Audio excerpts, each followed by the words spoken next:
लंबी लंबी केस बाबा गर्दन पर लटके, लंबी लंबी केस बाबा गर्दन पर लटके। बाबा हो हमर मुंडन करा दी, बाबा हो हमर मुंडन करा दी, बाबा हो हमर मुंडन करा दी, मुंडन करा दी हमर आजी बुला दी, मुंडन करा दी हमर आजी बुला दी। आजी हो तू त पैसा लुटा दी, आजी हो तू त पैसा लुटा दी।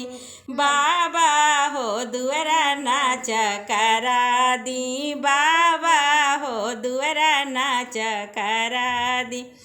लंबी लंबी केस पापा गर्दन पर लटके, लंबी लंबी केस पापा गर्दन पर लटके। पापा हो हमर मुंडन करा दी, पापा हो हमर मुंडन करा दी, मुंडन करा दी हमर अम्मा बुला दी, मुंडन करा दी हमर अम्मा बुला दी।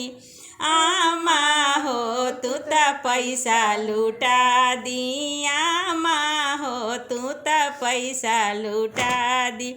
पापा हो दुअरा बाजा बजा दी, पापा हो दुअरा बाजा बजा दी। लंबी लंबी केस चाचा गर्दन पर लटके, लंबी लंबी केस चाचा गर्दन पर लटके। चाचा हो हमर मुंडन करा दी, चाचा हो हमर मुंडन करा दी, मुंडन करा दी हमर चाची बुला दी, मुंडन करा दी हमर चाची बुला दी। चाची हो तू त पैसा लुटा दी, चाची हो तू त पैसा लुटा दी।